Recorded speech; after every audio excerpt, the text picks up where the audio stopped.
Hello there, it's Monday, August 19. This is News Review. My name is Lamin Jai. Coming up on the show, GPA comes under fire over Mankamankunda police station project. You stay with us, we have a report on that. Also coming up, rapper Killa Ace has been released on bail, but only after his lawyer stuck the boot into the police for detaining him for more than 72 hours.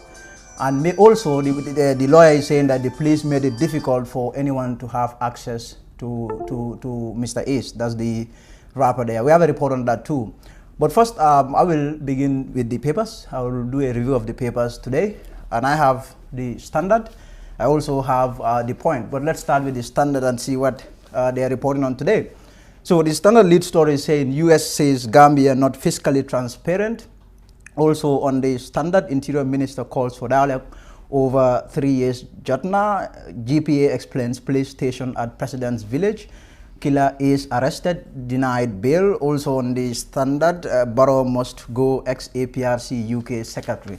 So we will quickly go through some of the stories there. The US has clarified the Gambia government among those that are not fiscally transparent. The classification contained in a report released Thursday by the U.S. Department of State means Gambia's budget or budgeting process, including its contracting and licensing processes in the extractive industry, did not meet the standards required of the American government. The report, called the 2019 Fiscal Transparency Report, covers January 1st to 31st December 2018. It assessed the fiscal transparency of 141 national governments that receive U.S. assistance. 74 of the 141 governments met the minimum requirements of fiscal transparency, while 13 of the 67 that fell short of the standards made significant progress. The report said the Gambia is neither among the 74 that met the minimum requirements, nor among the 13 adjudged to have made significant progress. Also on the Standard, Interior Minister calls for dialogue over 3 years. Jatna, the Minister of Interior, Ibrahim Mbalo, has called on leaders of the coalition to speak to their supporters so that they can address the issue of 3 years. Jatna, in the interest of peace, speaking to the Standard newspaper exclusively on Saturday, Mr. Mbalo said, I think there is no dispute on the 3 years, because 3 years is not the constitutional mandate, and the Gambian people voted President Barrow for 5 years, and the document was not signed by any political leader, because I saw the document myself. That's the Interior Minister speaking there. Also, GPA explains police station at President's Village. The Gambia Ports Authority was forced to explain why it has ordered for a bank transfer of over $700,000 to a contractor for the construction of a police station at President Barrow's home village of Mankamankunda. The port's management's reaction came after a letter conveying the instruction to Trust Bank was leaked and shared around the world. Many Gambians greeted the letter with anger, arguing it reminded them of the style used by former President Jammeh to mismanage funds from parastatals. Also on the Standard, Killa Ace arrested, denied bail. Gambian rapper and activist Ali Cham, commonly known as Killa Ace, has been arrested and denied bail. So that will be all for the Standard. I'll now look at what the Point has for today. 12 arrested in connection with Serakunda protest. That's the lead story on the Point. Also, GPA clarifies construction of police station. That's as same as what the Standard is reporting on. Also on the Point, Econeg elects Aliu Momar Njai as chairman. C appointed member of AmCham board of directors. So the Point is saying that ASP Lamin Jai, police spokesman, has told the Point in an interview that 12 people have been arrested, including rapper activist Killa Ace. The police are investigating their alleged involvement in vandalism and destruction of properties during last month's mass protest in Serakunda. ASP Njai said, or he told the Standard, or the Point rather. Also, the Point is saying Econeg elects Aliu Momar Njai as chairman. The ECOWAS network of electoral commissions has elected Aliu Momar Njai as chairman after the conclusion of its 16th biennial General Assembly in Abuja, Nigeria. The point is also saying C appointed member of AmCham Board of Directors. Having been appointed as member of the Board of Directors of AmCham, S.R. Bokar C said his first priority would be focusing on finding ways and means of guiding government businesses or business owners to be able to access the U.S. market by using our quota on AGOA. So that will be all for the papers. We will now bring you our first story. The Gambia Ports Authority has faced the full fury of Gambians for directing Trust Bank to pay over $500,000 to a company for the construction of a police station in Mankamankunda, President Adama Barrow's hometown. A letter by Gambia Ports Authority and signed by its managing director Usman Jabate emerged online on Friday, in which the authority is seen asking Trust Bank to pay $744,941 to Bafat Enterprise. The authorities said the payment is for the construction of a police station. The development was quickly thrilled by large-scale anger. More in this report. It all started on Friday when a letter emerged online where GPA was seen asking Trust Bank to transfer $744,941 to Bafat Enterprise for the project. According to the letter, the sum translates to a 20% payment, but the blatant act has been greeted by a lot of anger. As I've indicated already, I'm shocked and disappointed and furious about it because in the first place, the Gambia Public Ports Authority is a public enterprise that has a specific mandate given to it in the Ports Act. And that mandate does not include the Gambia Ports Authority providing social goods and services, providing, building police stations. The letter that was written to Trust Bank was written on August 13 and was signed by none other than Usman Jabate, the managing director of GPA, together with the director of finance at GPA, Tamsir Salah. Madi Jabate wonders, what is it that is so special about Mankamankunda? I am calling on the government to investigate this matter, the National Assembly to investigate this matter, that such practice has to stop. Because such practices, the only thing they promote is corruption. That's the only thing they do. They promote corruption.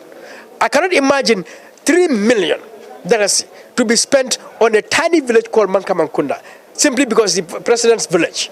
What is the status of Mankamankunda in the Gambia? What is the population of Mankamankunda? What is the crime rate in Mankamankunda? What is the importance of Mankamankunda in the economy, in the society of the Gambia? To the point that you are going to spend a $3 million to build a police station? Is that police station going to be a 10-story building police station? But the under-fire GPA official on Saturday issued a statement. But this statement, if anything, has raised more questions than answers. And other Gambians who took part in the withering reviews include Coach Pasamba Jau and Ibrahima Jaumane. In GPA's August 17 statement, the authority indicted the Inspector General of Police as being the one who had sent a request to GPA for the financing of the construction of 3 police stations in Bakadaji, Mankamankunda, and Fatoto. The Fatu Network contacted the IGP on Sunday, but he said he was in Saudi Arabia for Hajj. On Monday, the Fatu Network visited GPA to meet Mr. Jubate, but he rejected the idea of being interviewed on air. He said any questions the outlet might have should be written on a piece of paper and sent to his office.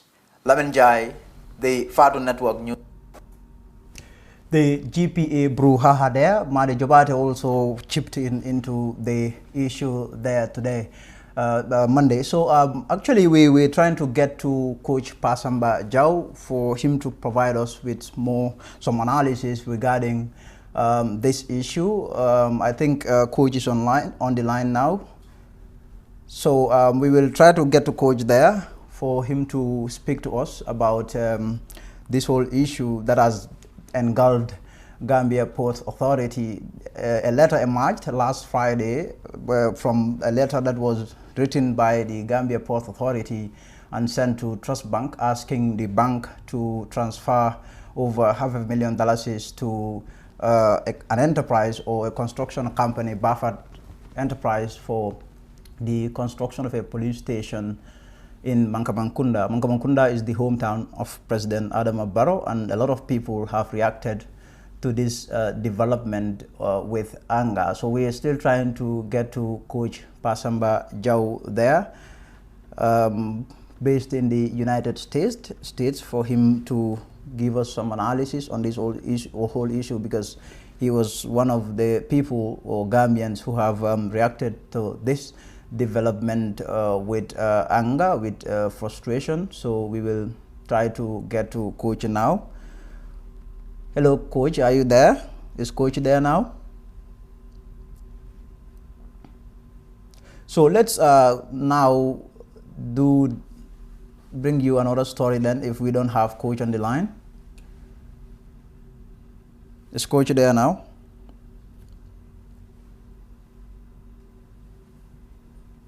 So we'll move on to our next story. The other story we have has to do with rapper Killa Ace. He has been released on bail. This is after 72 hours or 4 days since he was arrested. He was arrested on Saturday alongside at least a dozen others. So I think Coach is on the line now. Hello, Coach.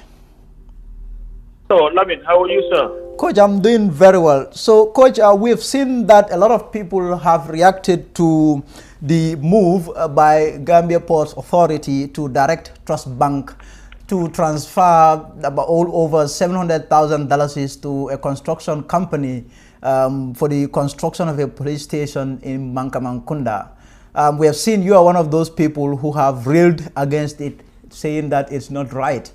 What exactly are you trying to put across?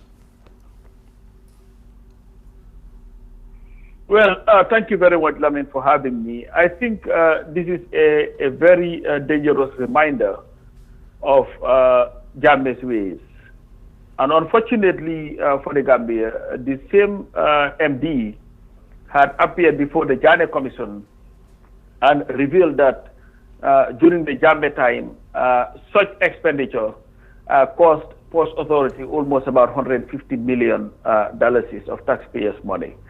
So one would have thought that after the submission of the Janneh report, which the President is still reviewing and we're still waiting for it to be released publicly, that at least due diligence would be in place in terms of this type of expenditures. But to just hear the Post Authority come and tell us that just because the IGP, not the National Assembly, not the Ministry of Finance, not any other institution, but the IGP wrote to them and said, you know what, we want to build 3 police stations, and they said, that's fine, we'll transfer money to you. And if you look at the fine print, that was supposed to be a down payment, 20% of the payment, and it was supposed to be the third payment, because that's how it is. Yes. So if you look at the whole amount, then you're talking about almost $3.17 million is being spent on issues like that. So, but then after the backlash, the MD himself issued a statement, but this statement has raised, if anything, has raised more questions than answers. But then what he also indicated in that statement issued on Saturday was that this whole, sponsoring of a police station in Mankamangkunda is part of their CSR, that's the corporate social responsibility.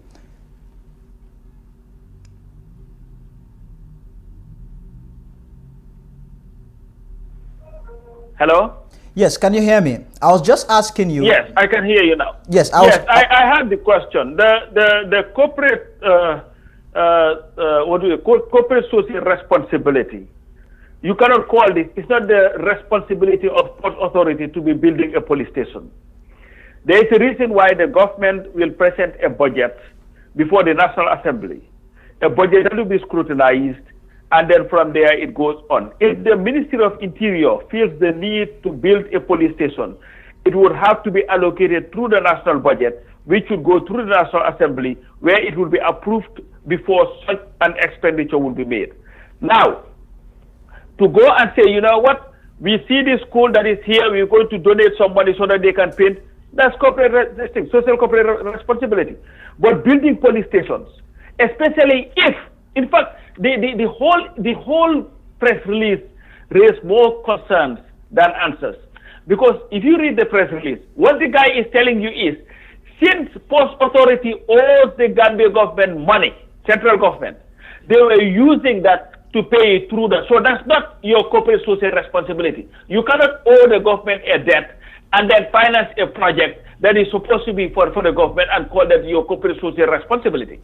Such expenditures, if you owe the Gambia government, pay it, let it go to this consolidated fund, and from there, they can draw their budget and then allocate it to wherever they want to build a police station if there is a need for one. I don't even think there is a need to have one in Mankamakunda in the first place.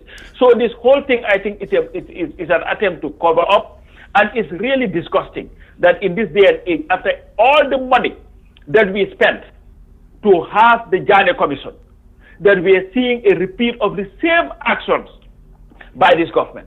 So that is the most annoying aspect of it. And also, Coach, one thing that came out of this whole issue has to do with the presidency asking parastatals. There were insinuations or suggestions that the presidency might have had a hand in this, asking GPA to do this, but the UP authority dismissed that. They said, in fact, this was a request that came out of the police, that it was the IGP who sent a request.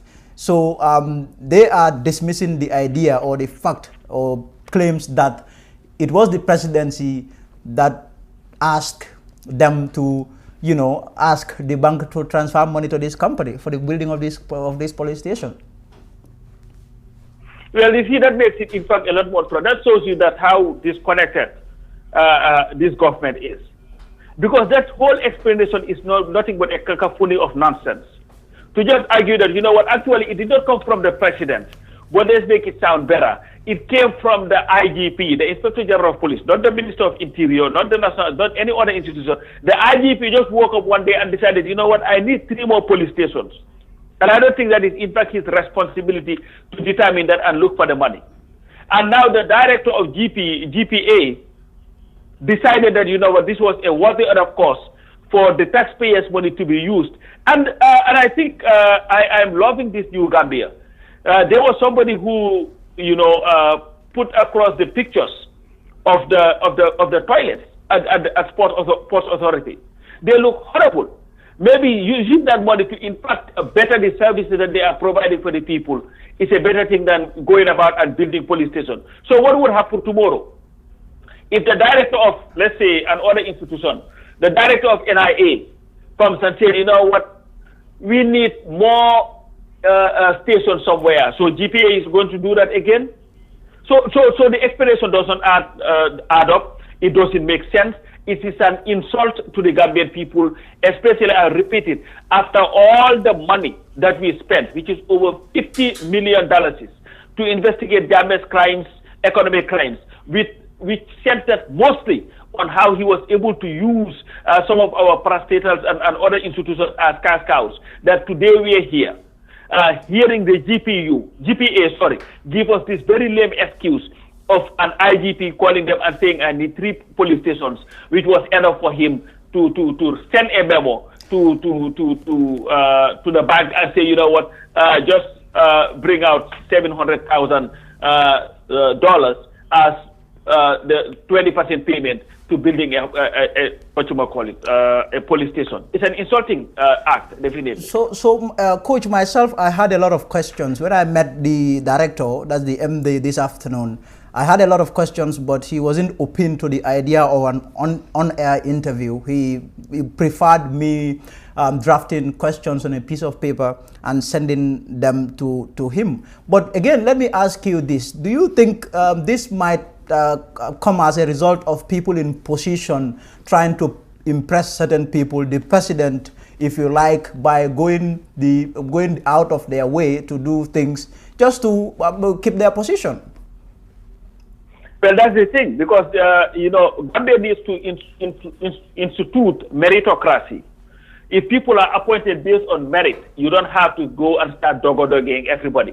Everybody is so eager to save their jobs that they will do anything to please a president. The same thing used to happen with Jammeh and Kaninglai.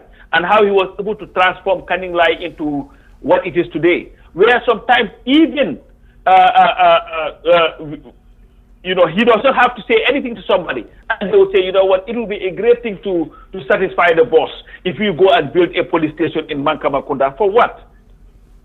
For what? All the other police stations in that country are dilapidated anyway. Why not use the government resources, do a proper study, and see whether we need them there. If we do not need them, the police stations that we have that are in horrible state, to see how to improve them. We are talking about under the Ministry of Interior. We talk about Mile 2. Everybody went to Mile 2 and saw what it was like after Jammeh was overthrown. They were talking about they need to refurbish the place. It's the same situation that still is there. So this let's stop this culture of dogo and put the country first. If you do that, we'll go forward. If you do that, you don't have to worry about your job. Be fired, but be fired doing the right thing. Why should you keep your job when all you're doing is milking the state to satisfy the ego of a president or a minister? Coach Pasamba Jau, thank you very much for your time. Thank you, sir. Thank you.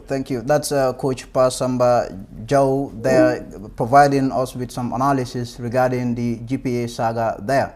So, rapper activist Killa Ace has been released on bail. Killa Ace was arrested on Saturday alongside at least a dozen others over last month's mass protest, which saw hundreds of youth burn car tires as they stormed the headquarters of the police anti-crime unit in Bijilo. Tens of angry youths during the protest went to the house of Gorgim Boop, that's the commander of the anti-crime unit, and set it on fire. So, but Killa Ace was released on bail a few hours ago, but only after his lawyer slammed the police for detaining him for more than 72 hours.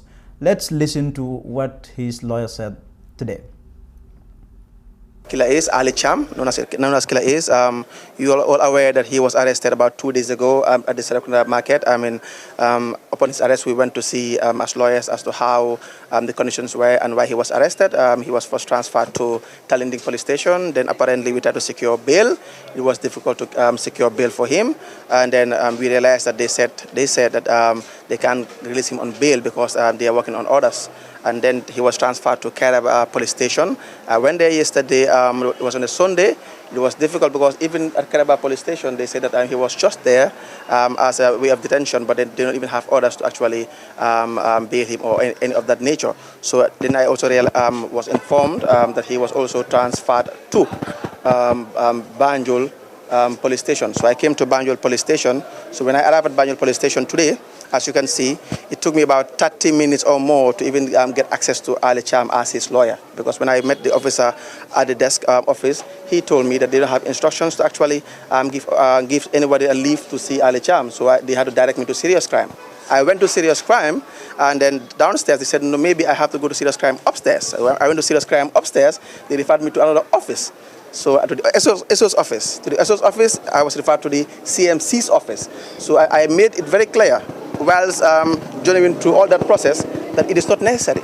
That is not what the law states. It's a fundamental human right. Being Ali Cham's lawyer, I have the fundamental right, and he has the fundamental right to access his lawyer. So it does not even have to be any cumbersome, any difficult. He's not charged with murder. He's not charged with rape. Even if he was charged with genocide, he has the right to be represented. He has the right to see his lawyer. So that was one of the dissatisfaction that I have. I was not even pleased at all in relation to the manner in which the police are treating this matter. So, but eventually I was able to see him because few officers decided that it is indeed his right to see his lawyer. So I saw Ali Cham. I spoke to him.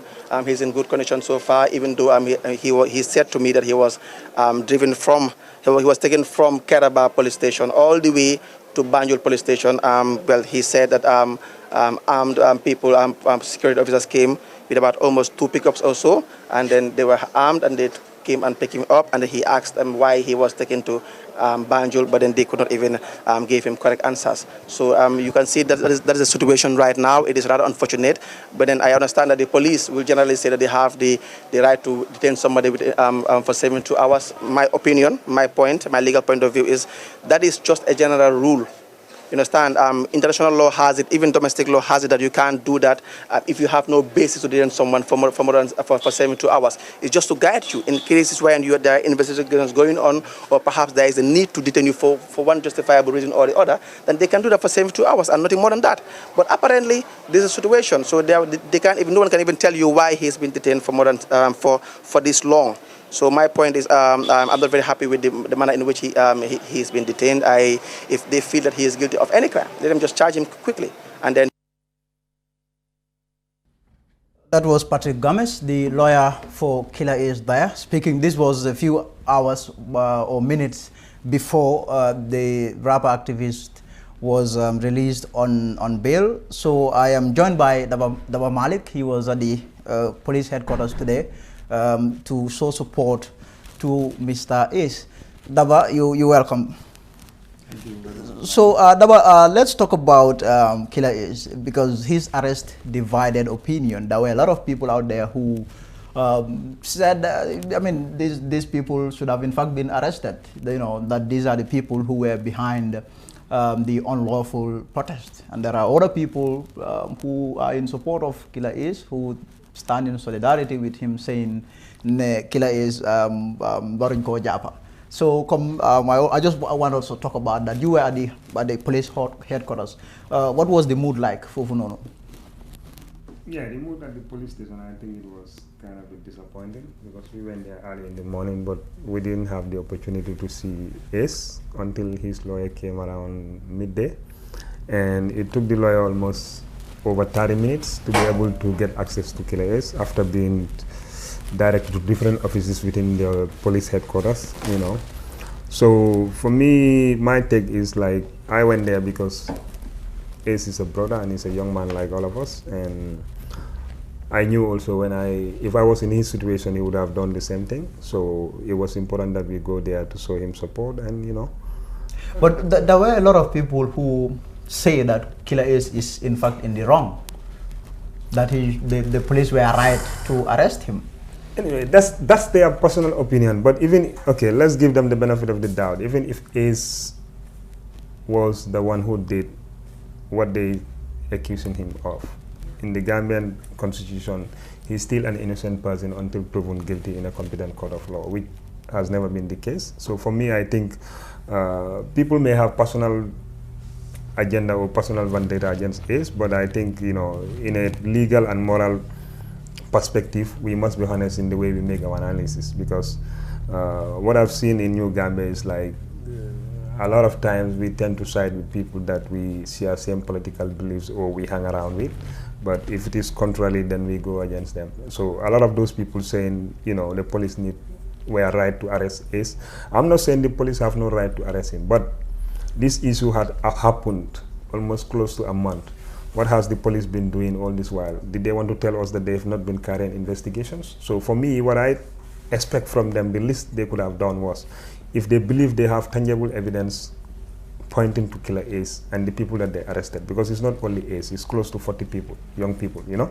What they should have done was to charge them straight to court, you know, but you cannot keep transferring, you know, detainees from one police station to another police station to another police station, and then finally they had to handpick Ace alone and take him to Banjul. So which to me, I don't think it's proper. It's very improper. If they believe like anybody else, because Ace, in as much as I would stand and defend him, he's not against the law, but we have to do it fairly and based on what the law and also, dictates. what do you make of his arrest or his detention beyond 72 hours? Because we saw his lawyer. No, for me to tell you this thing, what I think, and I've said this in the morning, I think it's just the anti-crime and Gorgimbu trying to get back at Killa Ace. That's it, nothing else. So you think it's, yeah, for me that's based on sort of vendetta. Yeah, based on the experience that he had with them in the past. You know, that's what they are trying to do. Maybe they are trying to break him down or trying to show him that, you know, we are this. You know, in Gambia, you know, Gambians are in position. So for me, I don't think that what they did was based purely on law. But what we know, or what much is known, is that Killa Ace operates a shop at the black market. That is where he works, and most of the people who were arrested are those people who work at the black market. And the police, they are saying that they did an investigation and found out that there are certain people who were in fact behind this mass protest. And these are the people that they went after, and Killa Ace happened to be one of those people. What do you say to that? No, if Ace, because for me, I came to know Ace even not through his music. I came to know him through the Serekunda market, because I used to go there to buy a lot of stuff. So I used to go to a shop that he runs and operated, you know, for years. So I've known him through business, and that's why when I see people talk about Ace goes to the black market just because he wants to have problems with the anti-crime unit, I think they don't know the guy. That's why.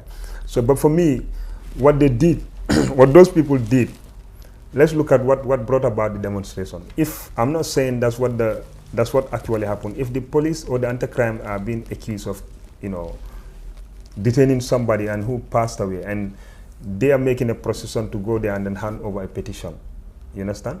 I think if the petition is handed over, what the least I expect from the police was to investigate the matter to know whether the guy died because of the alleged torture that they said was meted on him, or he died of a natural cause. If he died of a natural cause, that was just simple.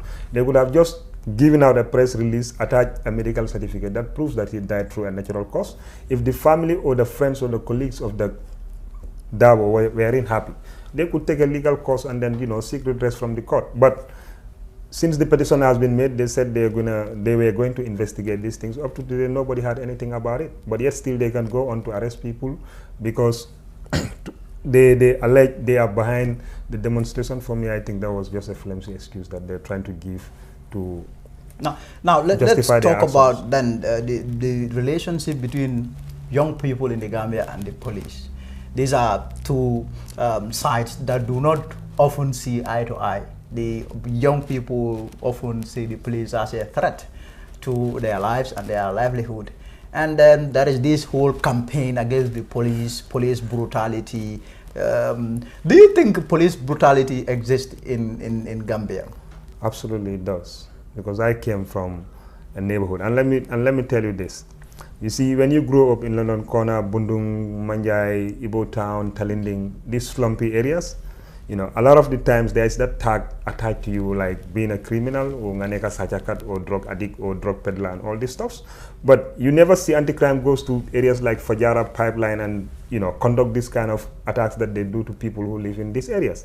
And one of the biggest criminals in Gambia lives in these areas, Fajara Pipelines and all these stuffs, because all these drugs that are coming into the country are not being imported by these dudes that are not even employed, cannot even, you know, have a transport fare to Banjul. But you don't, I mean, sorry to interrupt, but you don't often see all these views around the Fajaras and other places that you're talking about. But Lamin, is it a crime? Is it a crime for me to close work and I feel like I want to sit at my compound gate and brew attire and chat with my friends? That's not a crime at all. What would be a crime if for people to be sitting at corners, for example, and attacking people, for example, or stealing people, breaking into people's homes and for that, I have said this, and I will continue to say this. Nobody is going to support destruction of private or either private or public property. Nobody is going to support armed robbery. Nobody is going to support stealing, house breaking, and all these things. And this thing exists. That's true.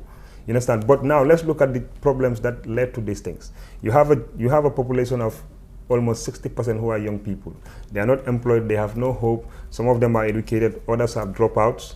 So what is the future for these young people? You understand? And in human nature, everybody fights for survival. I'm not going to justify what they're doing, but now let's look at this thing. What is our government doing to create the enabling policies that will motivate these young people to go out there and work and earn a decent living? Once these things happen, I think the level of crime will go down. But you have a generation of young people who are graduated, or some of them are even dropouts. They have nothing to do and they need to survive.